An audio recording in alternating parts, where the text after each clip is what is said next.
Welcome to Father.Son.Galaxy. The Galactic Civil War did not end with the Battle of Endor. Jakku, a desolate junkyard planet, plays a pivotal role in the downfall of the Empire. Emperor Palpatine believed the planet is full of valuable ancient artifacts. Jakku eventually becomes an Imperial observatory, storing weapons and maps of secret navigational routes. The New Republic becomes aware of this Imperial base, and a major battle takes place between the two forces in space and on the planet. Star Wars: The Battle of Jakku is a new 12-issue series from Marvel Comics. This is a spoiler review of the first two issues. I will discuss this with our guest, Rick Villanueva, host of Jam Transmissions. Rick, welcome to Father.Son.Galaxy. Hello, thank you for having me. How are you? Thank you so much for being here. Thank you. This is our first time, and we've seen each other through tweets, and I know you are a part of the Broaxium quick shots that you do from time to time. So I'm finally glad to meet you, face to face, even if it's virtual. Likewise. Likewise. Yeah. I am Yeah. very firmly embedded in the bro host camp of 78 Broaxium hosts and people that they have Yes. rotating through that cast. So it's been a lot of fun being part of the team now for the last 2 years or so, I think it's been. Yeah, exactly. Yeah, Chris and his team are doing a great amount of work there. So I totally support them. Since it's your first time on Father.Son.Galaxy, can you tell us a little about who you are and when did Star Wars become such an important part of your life? Well, Kerwin, like a lot of people of a certain age, we can say that I can't imagine a time where Star Wars wasn't a part of my life. I'm 46 years old, so I'm an OT kid. I have vivid memories of going to see Return of the Jedi when I was 5 years old. I'm told I was there to see Empire Strikes Back when I was 2. I do not remember it, but I'd like to think that I was just as shocked as everybody else in the reveal at the end of that movie. No spoilers for a 47-year-old movie. Yeah, I mean, it's Star Wars has been kind of ever present for me, and in the air quoting dark times when there wasn't a lot of Star Wars content. Kind of moved on to other things as a kid, and when the book started ramping up again in the early '90s, when Heir to the Empire came out, I read that book shortly after it came out. I might have been preteen, maybe right around 13 or 12 years old when that book came out.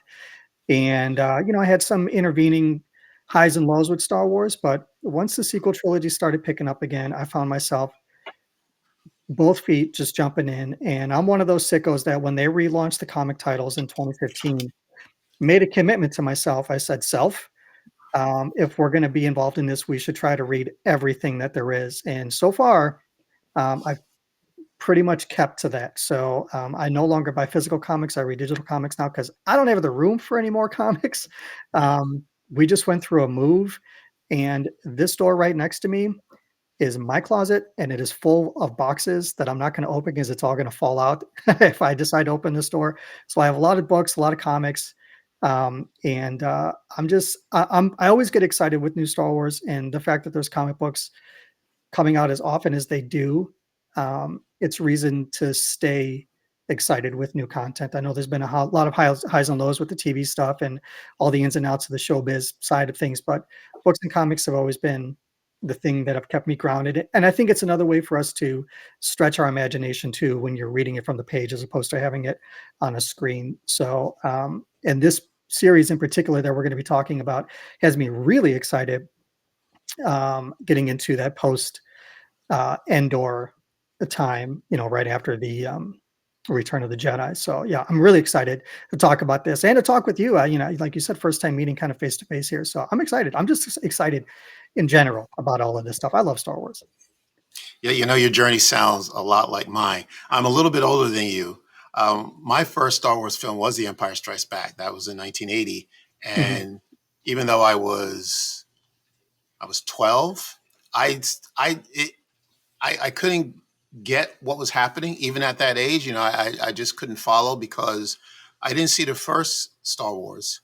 So I'm coming in seeing the second one, and I just felt, wow, there's a lot going on. And, the big reveal at the end with Vader and Luke, I didn't know if Vader was telling the truth or not, so I was totally confused. Hmm. But Hmm. yeah, but I made sure to prepare myself for Return of the Jedi. So I went back and I watched the first movie, saw the second movie again. At that time, NPR had the radio dramas. Any magazines I could put my hands on just to get caught up, and I was ready for Return of the Jedi. And I do remember it vividly. When I went to see it, it was Memorial Day weekend in New York City, and two of my buddies, went with me, and we saw it, and we had just a fun time. And back in the day, you had to wait in line to get inside the theater. So there was one line to buy your tickets, and then once you got your tickets, you go on this other line and wait for 2 more hours until they're ready to bring you in. So Right, right. that's exactly the way it was back in the day. Yeah, Hmm. Hmm. and yeah, like after that film, we didn't know if there were going to be any more, and we had the books. I didn't get much into the extended universe, but I didn't pick up on. I didn't buy any. I did buy a few Star Wars comics, but I stopped buying Star Wars. Even through the prequel trilogy, I didn't buy any toys or comics anyway. It wasn't until Disney bought Lucasfilm, and my Hmm. son was born a year before that. By the time The Force Awakens was released, he was 4. So I thought it was the perfect opportunity to introduce him to Star Wars. So I have now started buying the new Marvel comics since 2015. I don't have every issue, but I got a lot. And I'm like you, I have, buckets filled, containers, filled with comic books, and I'm running out of room. And I'm still buying them. I'm going to the store and I'm buying the physical comics. I have tried digital before, but I just, something about just having it, right in front of you whenever you need it. You could, I try to take care of it and put it in a one of those the Mylar bags with the board, Hmm. the bag and board, and just try to keep them in order so I can find them when I need them. But yeah, yeah, 2015 for me is when this whole thing just this love of Star Wars just came right back as if I never left it. Yeah, it was that lead up to the Force Awakens was a pretty magical time for fandom, I think, just in general. The way everybody was speculating about what these new movies were going to be like, and then getting all that supplemental material too, with especially the novels that came out right in the beginning with A New Dawn and then the Aftermath trilogy and Lost Stars.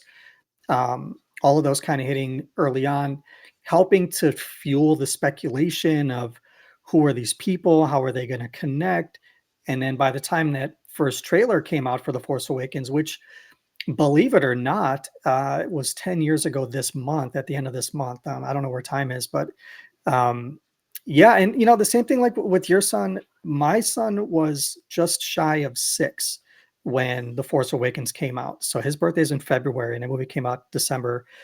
And we went to go see it. My wife and I went first, and we took him a week or two later. So I think he saw it that January. And I just remember the look on his face when the movie started.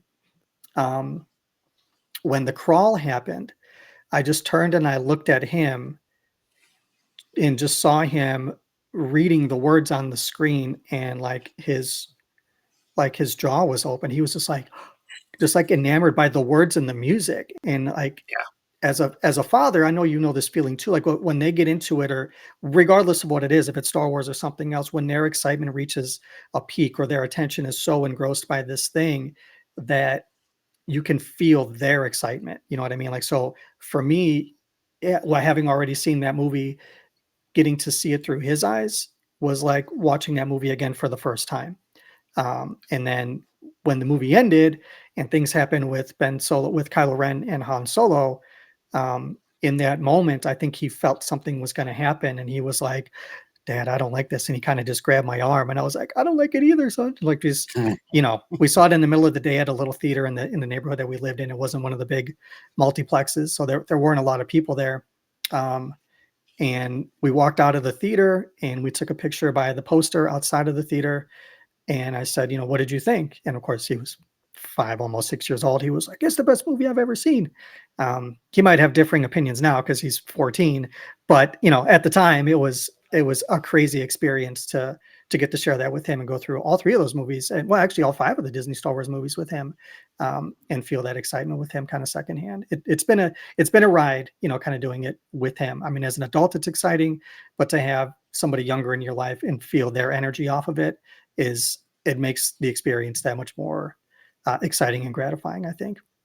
Yeah, absolutely. I agree. It's wonderful to bring up the next generation of Star Wars. So, yeah. Mhm. So you already touched on this, but the last series that just ended, I think it ended back in September.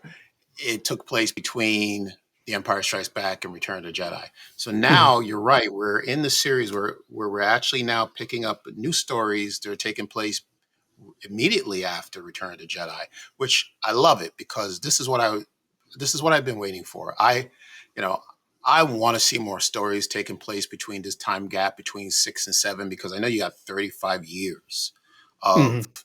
you of emptiness, just space to fill in, and it just gives you the perfect opportunity to either bring back some of the original characters or bring in new characters and introduce them to the story and come up with new storylines and try to fill in that time in between. So I don't know. They can stay in this period for 5 to 10 years because it's just so much time in there in between. So I'm really glad that we're now here.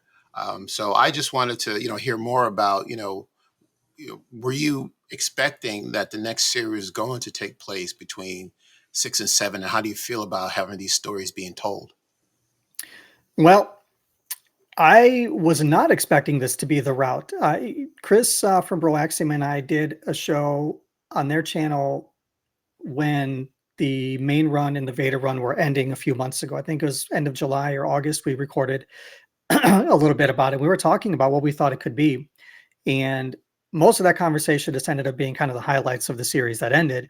But I did not expect to get this story, um, especially with how these comics, this kind of maxi series is going to use the Star Wars Uprising game as kind of its backbone with characters like Adelhard and the Innoit sector and all of that kind of stuff. Um, that was a big surprise to me.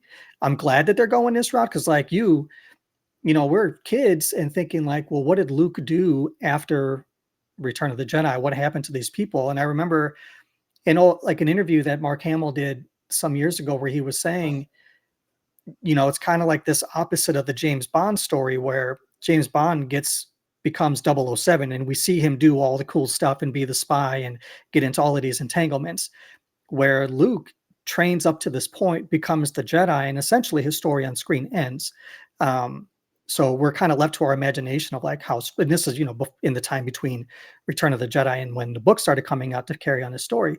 Like, how strong was he? What was he doing? What kind of a Jedi was he? Did he rebuild the Order? All of these different things. How did all of these other characters get involved in all of that? So seeing this story kind of take shape, even with the material that we've already gotten around this area or around this era, like with the Shattered Empire comic series and maybe like the Princess and the Scoundrel novel that takes place basically like starts the day after Endor ends. Um, seeing how all of this stuff is going to be kind of woven together for me is pretty interesting, especially considering a lot of the things that we've gotten in comics post Return of the Jedi have been a lot closer to Force Awakens era, you know. So yeah, I mean, they could literally do like a real timeline per year, and we can have 35 years of comics with these characters. We'll be dusty old men by the time this thing reaches Yeah, Force Awakens. I mean, we're getting close as it is, but I don't have a lot of time left, Lucasfilm. Let's get this thing going. how about that? Well, that's good. That's a good place to start, actually. So I want to hold up the comic. So here it is. This is issue number 1, Star Wars: The Battle of Jakku, Insurgency Rising. It is a 12-issue series. Actually, 3 issues dropped in October. We're just going to go over the first 2. Mhm. So it's written by Alex Segura. The artists are Leonard Kirk, Stefano Raphael, Rochelle Rosenberg, and Alex Sinclair. You mentioned about Moff Ubrik Adelhard. Now, I understand. I actually thought he was a brand new character, but it sounds like he is not. That he might have appeared in a video game. Can you provide more information on that? Yeah, I never played Star Wars Uprising, but it was a mobile game that came out in 2012-ish. I could be wrong. I haven't checked my dates on that, but Mobile Uprising did not last for too long. But it is a story about him and his control over the Innoid sector. So a lot of these characters, besides him, there's that kind of new. I think it's Commander Bragg, that new kind of Dark Trooper looking character, was part of that series too, or part of that game too. And Adelhard has mentioned in the Aftermath trilogy. The Unknown Sector is mentioned in that book as well, in those books as well. And I mean, there's probably mentions of him in either Squadrons or in Battlefront 2 in the campaign, because those lead up to the Battle of Jakku also.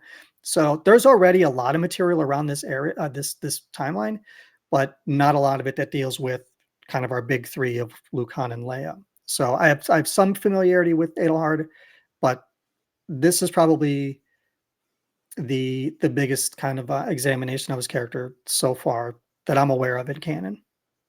Yeah. And the first issue actually is broken up into two parts. There's two Mhm. chapters. The second chapter really is his backstory, like how he moved up the ranks. He talked about, this title or this position that he has now wasn't just given to him. He earned it. He had to move his way up. And just the people that he has come in contact with. I mean, he's worked with uh, Governor Tarkin. He's worked with Thrawn and Darth Vader. So he's worked with the the highest of the top at the Empire. And apparently, he is going around, giving alternative facts about what really happened with the Emperor and Darth Vader. And he doesn't want anyone to really know the truth that Vader and Palpatine are gone, and that, as a matter of fact, the rebels are gone as well, because the Empire is doing so much better than most people think.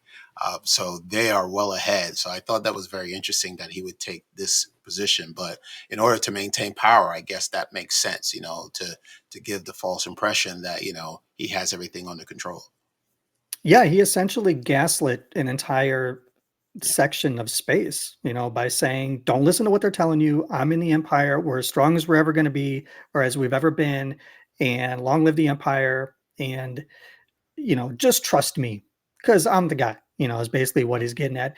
And these connections to these other characters with him in his past, like you mentioned with Thrawn and Tarkin and Vader and Palpatine himself, it's almost like this era of canon, now that we know what's going on with Thrawn specifically, needed another character like him, another Imperial leader. And, we've seen the way canon has worked with the Empire after Return of the Jedi, how there was a lot of infighting amongst these, the different Moffs and things like that. And to have a character like Adelhard be so cutthroat, more ruthless than some of the other Imperial leaders were, like a Ray Sloan, like a Thrawn potentially in this timeline, where we see him getting his hands dirty himself, where he's just not staying aboard a Star Destroyer. He's getting in the weeds too and doing some things on his own instead of just kind of barking orders at people. So yeah, he's a very interesting character.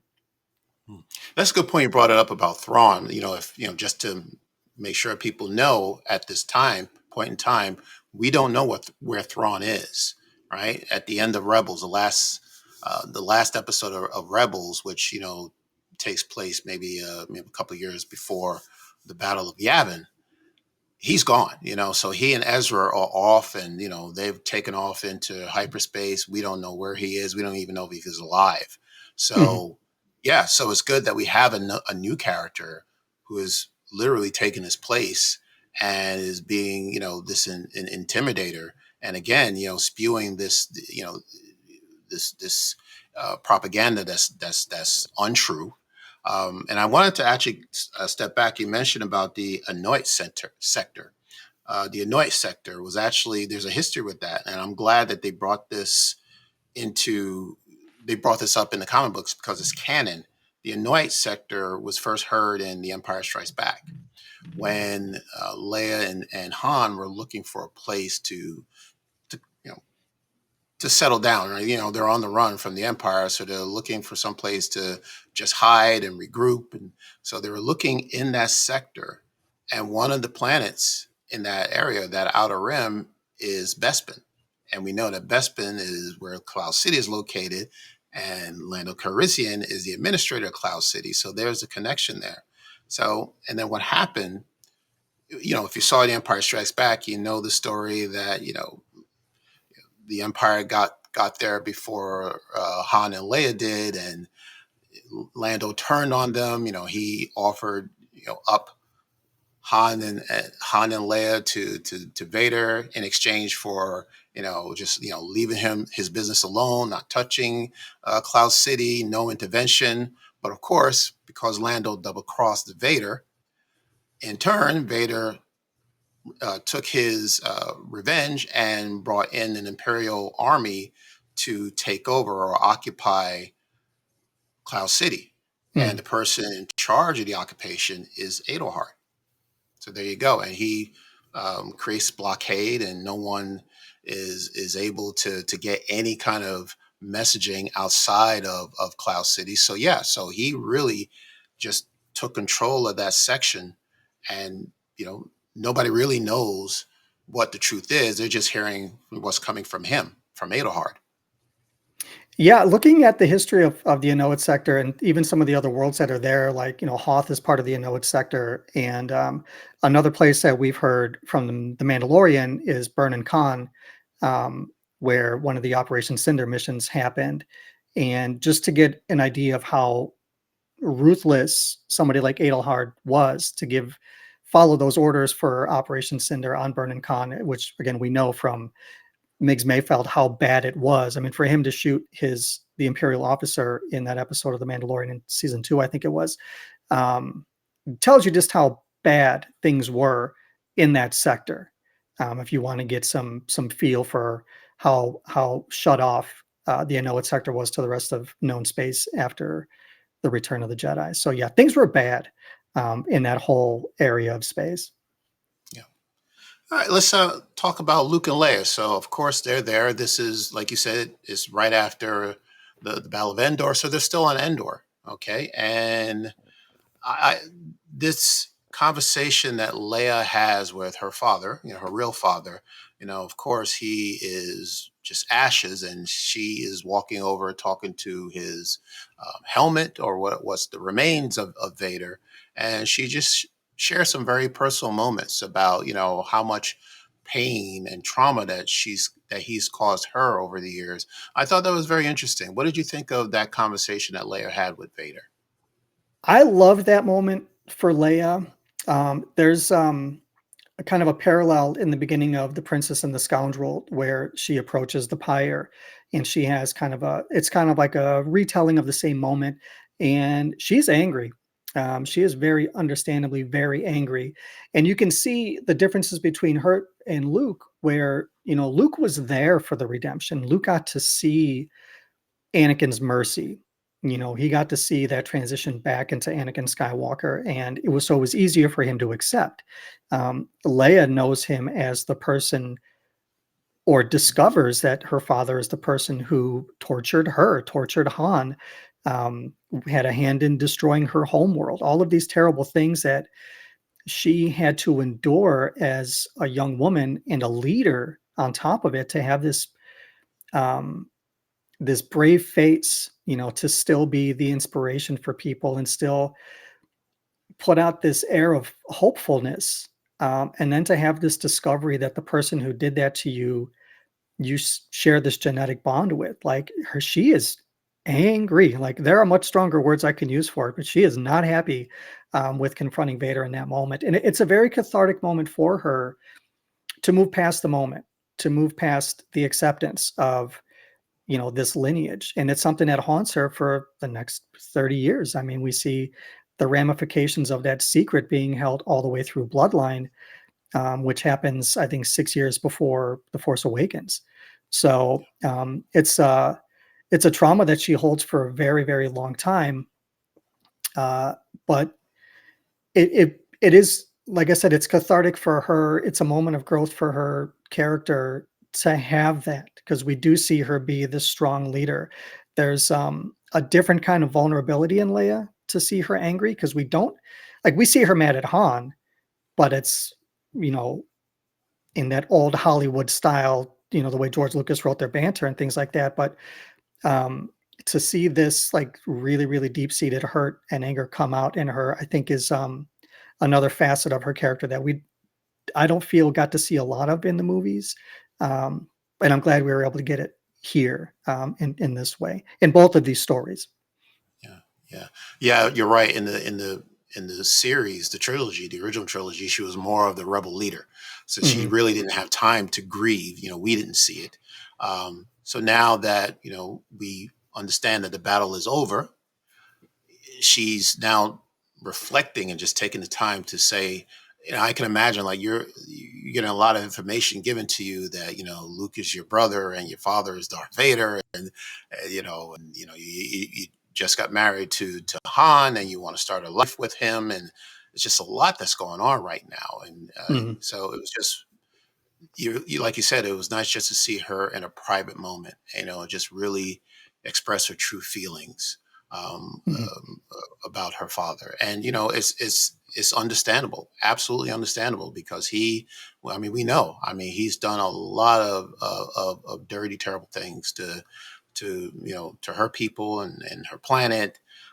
Yeah. So, and I can understand that trauma is not something that's going to go away anytime soon. And you're right, it carried with her for the next 20 to 30 years, right up into, bloodline.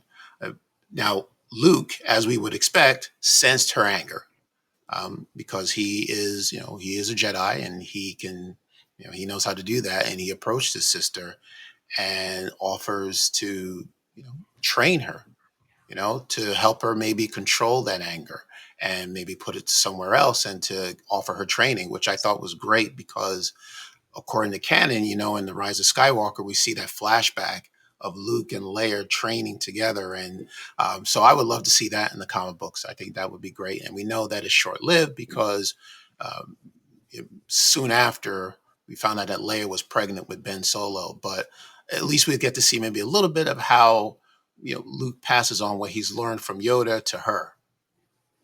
Yeah, I think there's, even though she decides to walk away from that training, there still has to be moments of them together where he tries to impart some kind of wisdom to her, whether she's, all right, let's get our sabers out, kind of training or not. I think there's still some things that she could learn, or they can learn from each other, really, what he can learn about leadership and what she can learn about, um, her connection to the Force, in helping in a different way. That's not just a military leader or a senatorial leader, or something that can be a little bit more spiritual, which we do see by the time we get to The Rise of Skywalker with her and Rey. All right, so let's now talk about the Acolytes of the Beyond. Now, I don't know anything about them. I don't know if they're just brand new characters to the comics. Maybe you could let me know, but it seems like there's some type of dark side power. You have to have, when you have the light, there's still the dark. Do you have any information about the Acolytes here? Like, do you know who they are, or do they have a backstory that you're aware of? Yes, they do. The Acolytes of the Beyond first appeared in Chuck Wendig's Aftermath trilogy. Nice. There's a series of interludes in those three books, and they kind of carry through each of the three books. So there is a storyline for the Acolytes in that. They also have a big presence in Adam Christopher's Shadow of the Sith book that came out a year or two ago. And yeah, so they do have some history. What they are is basically like a dark side cult that is led by one of the purple robed characters that's with the Emperor in Return of the Jedi. I think it's Yup Tashu is the character's name. I could be mistaken. But he's one of the kind of like Imperial dignitaries that's with the Empire with the Emperor in Return of the Jedi. So that person survives. The Acolytes kind of rise up. And what they are is essentially a group of like teenagers. It's like kind of like this kind of youth rebellion that kind of worships the dark side. They have this Vader worship. They will go to different places of Corellia, let's say, as I think that's one of the locations in the Aftermath trilogy, and they will spray paint Vader's face on the wall, and it'll just say Vader lives, things like that.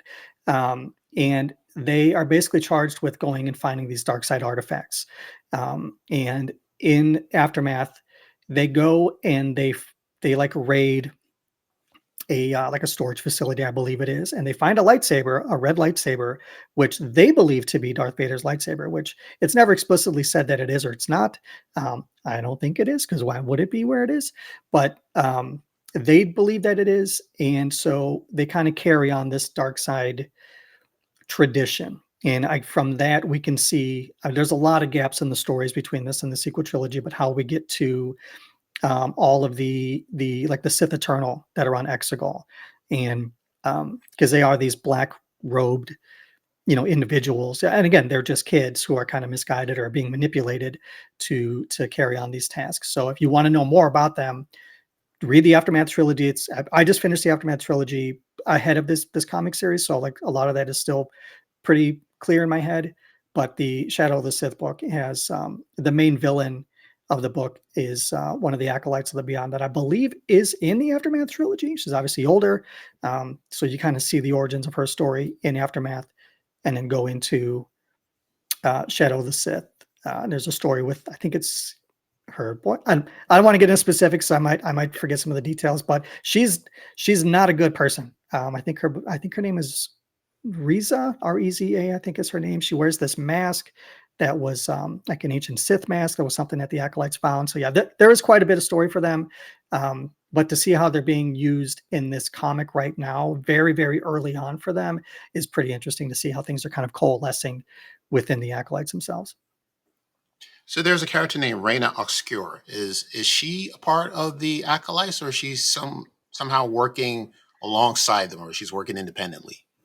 I think at this point in the comics, I think that's like one of our in characters with her. I don't think that's the same character that we see later on, because I think in Aftermath, there's a brother sister group or pairing, and I want to say the sister has a boyfriend. I could be Mhm. mistaken. Like, there's a lot of characters in the Aftermath trilogy with the interludes, and then just the main characters of the book. So it's easy to kind of get. And I read everything anyway, so I think I Right. read just other books. I think I finished 4 or 5 different books just this week that I had been kind of working through. So lots of stuff is swirling around my brain right now. So Yeah, no problem. That's why mhm, you're here. This is very good information. Thank you. And I will. mhm. I have not read the aftermath. Aftermath, right? Is what called Yes, yeah. Aftermath. I have not read that series, but I will check it out. Yeah, I had. Yeah, this is really good. Really good to know. So now, apparently, Reina is being summoned by Adelhard, and we're not quite sure why. I guess we'll find out in later issues. But do you have any idea why Adelhard is looking for Reina? As an acolyte of the Beyond, um, no. I mean, that's really hard Yeah, to say what some of his motivations are. I mean, we know clearly, he's trying to control the flow of information and kind of shut this area off. And knowing there's a lot of content surrounding the Battle of Jakku in and of itself, and um, what we don't know is how Adelhard gets to where he is through all of that content. There's a lot of other stuff, like I said, with just the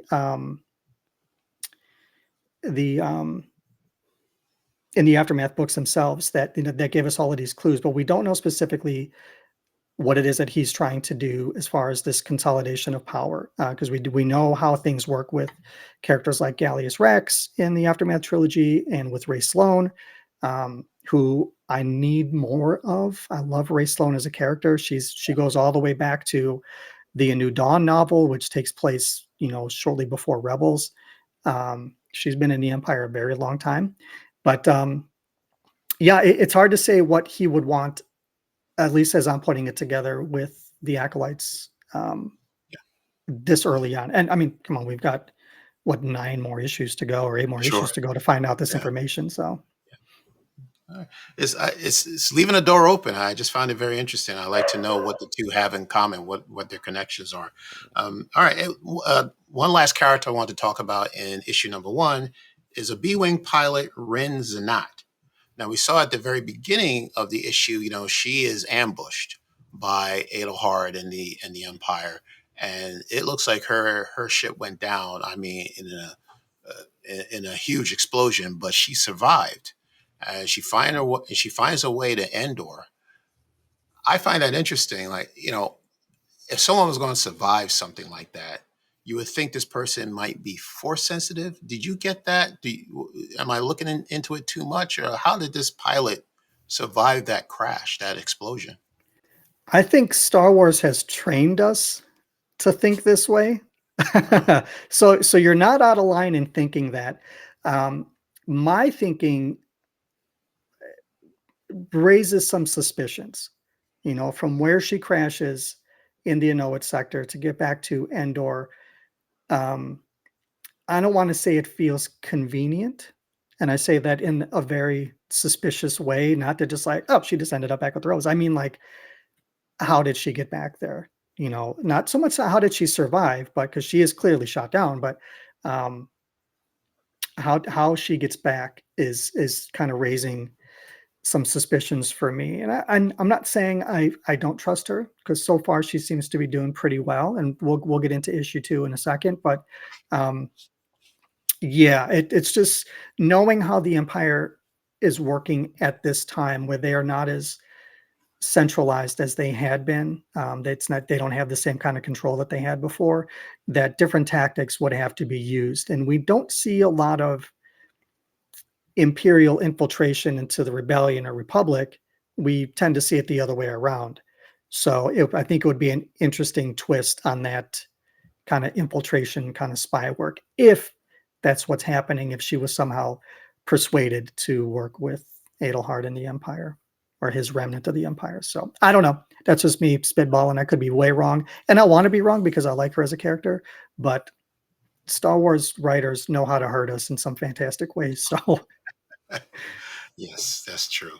But I'm intrigued. They at least got me interested. Okay, well, who is she? How did she get there? And okay, how did she survive that explosion? Is still a question that I'm trying to answer. mhm, mhm. But that's pretty much issue number one. So let's get into issue number two. So this is the cover. By the way, so the artist of both covers is Phil Noto. So excellent cover. So this is issue number two. Of course, you see Mon Mothma and Leia um, in in the foreground there, and then you have Bib Fortuna. I was like, okay, let's talk about this issue. All right, Operation Cinder. Okay, we've heard of this before. This has been mentioned in, I believe it's uh, Shadows of the Empire, the series that takes place right after Return of the Jedi. Um, let's talk about Operation Cinder. What is it, and why is this important in the Star Wars canon? Operation Cinder was a contingency plan for the Emperor, and it was basically, if I can't have the galaxy, no one can. That's basically like, you cheated, and I'm taking my ball and I'm leaving. You know what I mean? It's nobody can have it. It's the Empire's, it's the Emperor's revenge for failure, essentially. Um, but what Operation Cinder does on some of these different worlds is control the weather. We see that happen, say, like on Naboo, very clearly in, I think it's the Battlefront 2 campaign mode. There's Leia goes to Naboo to help kind of protect things there. Obviously, I mentioned Burn and Con earlier, where they are basically destroyed, that whole thing. But it's basically, there's these series of like hologram droids, um, that have the Emperor's face kind of in a dome, and it gives the orders to do these specific things. Again, it's just, you know, Palpatine is the master of the long game. So even in his air quoting death, he had some contingencies in place. So yeah, Operation Cinder was kind of bad news for a lot of people around the galaxy. Yeah. Yeah, that's very interesting. So we know what I'm liking about this series is they're making things connect. They're not just bringing stuff up out of the blue for no particular reason. Even if I didn't know that there was a connection to the canon, there is, which is exactly what I want. I want things to make sense. I want things to connect to each other. I want to say, okay, yeah, I remember that reading this article or this book or seeing it in this series. I want it to all tie in. So kudos to Alex Segura. So I'm hoping that they'll continue on that path. Now, this is something that was very interesting. Maybe it already happened once again somewhere else that I'm not aware of, but this is the first time that I've read where the Empire is kind of split. They're not on the same page. So, in other words, um, you have a group of Imperials following the leadership of Adelhard, but then you have another side of the empire being followed by someone else. Now, Ray Sloan, you mentioned Ray Sloan, she is a very popular character. She appears in a hologram and she's speaking to someone, but we don't know who she's speaking to. Do you have any idea? Because I have no clue. If I had to throw a dartboard at, a dart in the dark, I would say that is the character of Gallius Rax. I was reading this comic and we got to that part, and the character's face is in shadow and is wearing this kind of red cape. And I remember reading it and not connecting the dots of thinking that this could be Gallius Rax. And to give you a little bit of history on who Gallius Rax is, Gallius Rax is kind of like the primary villain of the Aftermath books. Obviously, the Empire is still a thing, so there's lots of different characters that are involved there. But Gallius Rax is kind of the person pulling the strings for that section of the Imperial remnant. And Gallius Rax is from Jakku. As a little boy, he saw Palpatine and his dignitaries on Jakku. And that's where you mentioned the observatory that's on Jakku. That's when it's being started up, is way back when. So he ends up on Palpatine's ship. He leaves Jakku, goes with him. I don't remember if it's voluntary, if they take him or not, if he sneaks on or what the things are. So he's basically raised in the Empire. And by the time the end of the Galactic Civil War happens, he's an adult. He's learned, all of these different things about military tactics. He's aware of things with the dark side because of Palpatine and these other the dignitaries and things like that. He's kind of putting all of these things in place in the Aftermath books. So if I had to guess, that's who that is in shadow. And it's interesting, I think, that it's Ray Sloan talking with him in the comic, because in the books, and I don't want to spoil anything for the books, but all I'll say about it is that she has a very contentious relationship with Gallius throughout the course of those 3 books. And Gallius is one of those characters that I think he's given a lot of exploration as a character in those books. So we kind of see his motivations and what his mindset is like, and just how bad of a person that he is. But any expansion on that character that we get for me is welcome, because he's one of those people you love to hate in Star Wars. Like, his character is so well done that you just know, like, if it was like an old timey movie, he'd be, twirling his mustache and the audience would be hissing at him or something, or throwing popcorn or something at him on the screen. He's one of those villains. So that's who I think that is in the comic. Wow. Okay. I'm so glad you're here. This is very intriguing. Okay. Well, let's see. We'll find out for sure. Yeah. Let's move on to the New Republic. So we saw Mon Mothma on the cover, so she does play a small role here.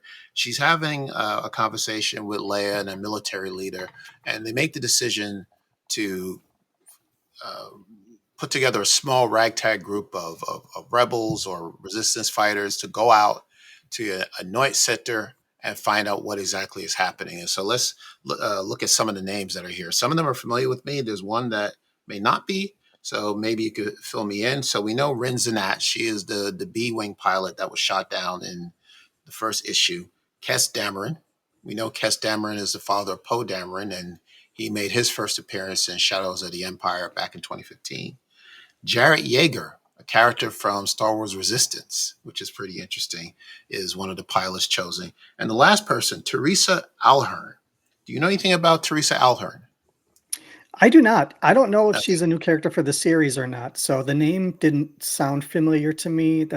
She could possibly be from some other stories. I'm not exactly sure. But yeah, she's kind of the wild card in this story so far. Okay. So you know what that means? That means she can't be trusted.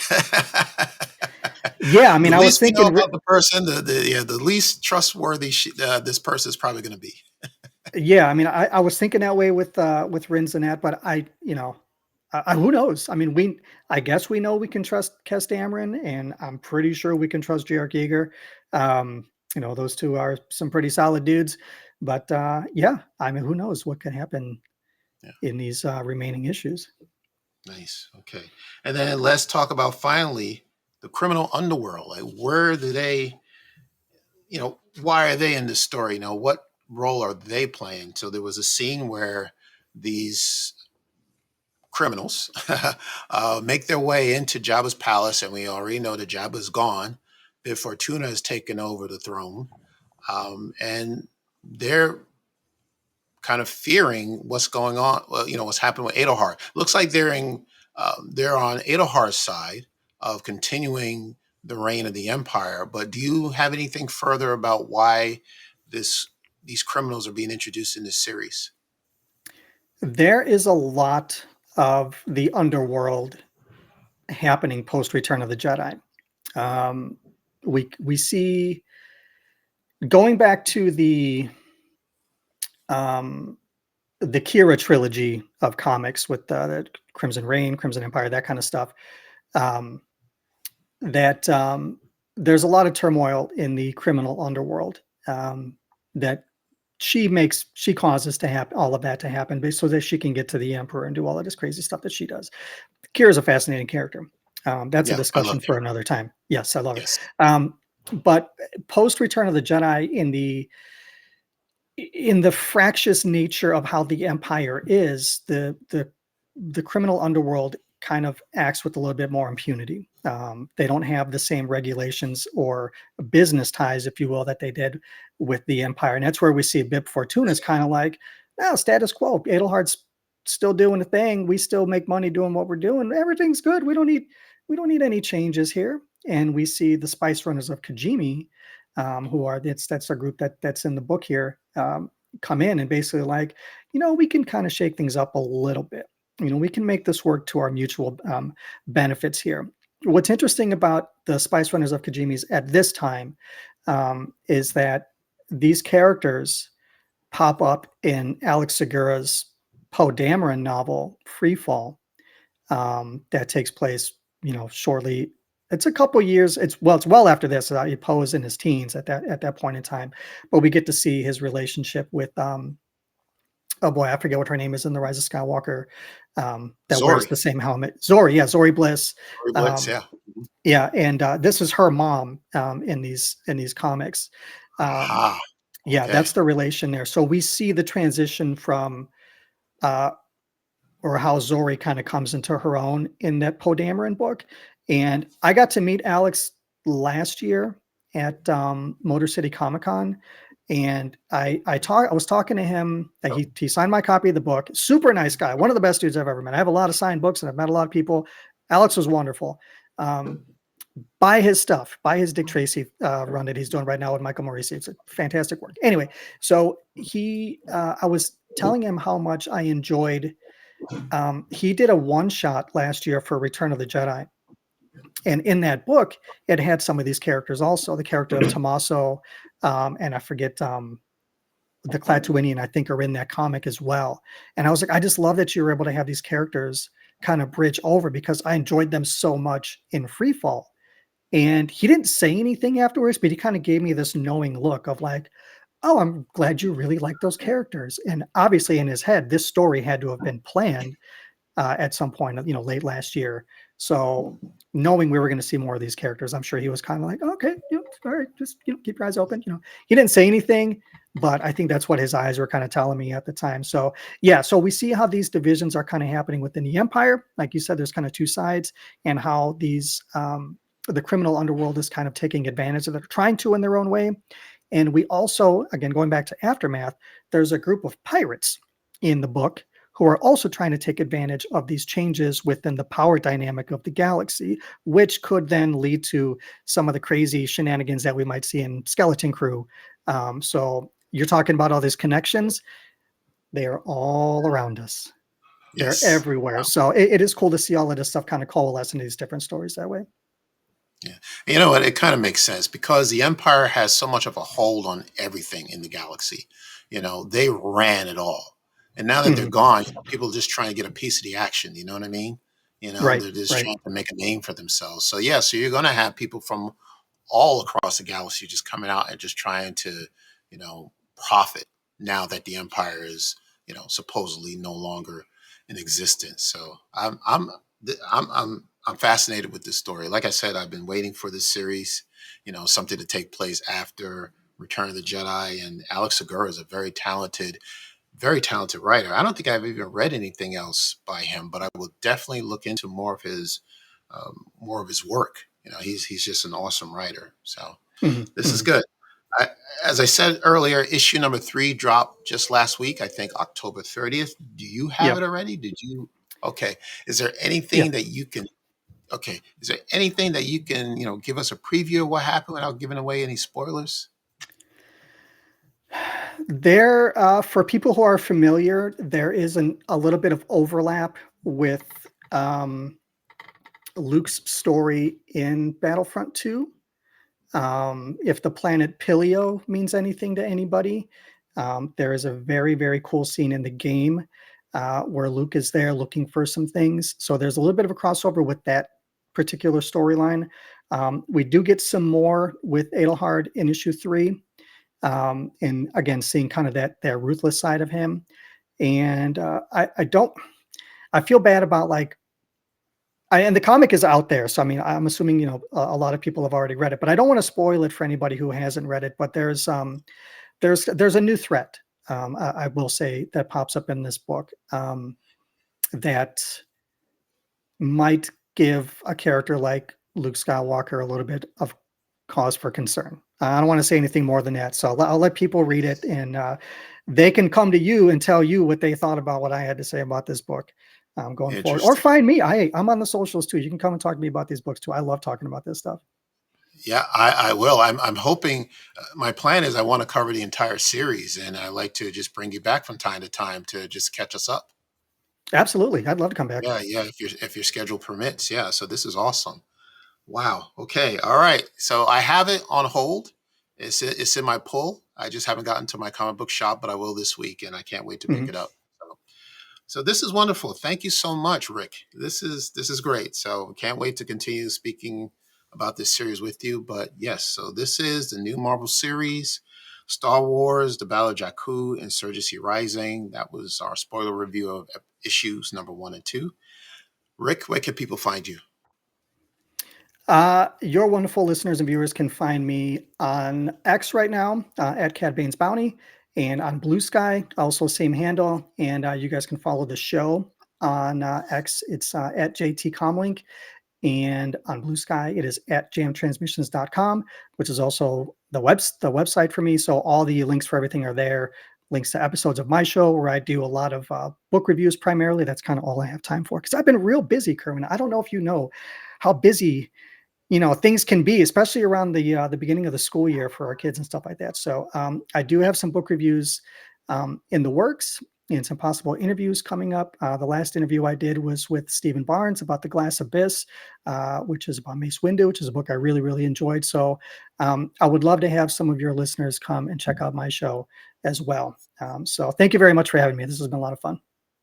Well, thank you so much. Yeah, this is great. And I believe you said that you actually moved as well. We're in the same position. We moved into a new place. So, yeah, so it is a lot going on, and Oh yeah, yeah, registering kids for new schools, so yeah, yeah. So I understand. yeah, yeah. I do. Yeah. So thank you so much, Rick Villanueva of Jam Transmissions and Broaxium. Just thank you so much. Thank you again. Okay. All right. Well, thank you everyone for watching or listening to this podcast episode of Father-Son Galaxy. Until next time, take care, and we will see you again.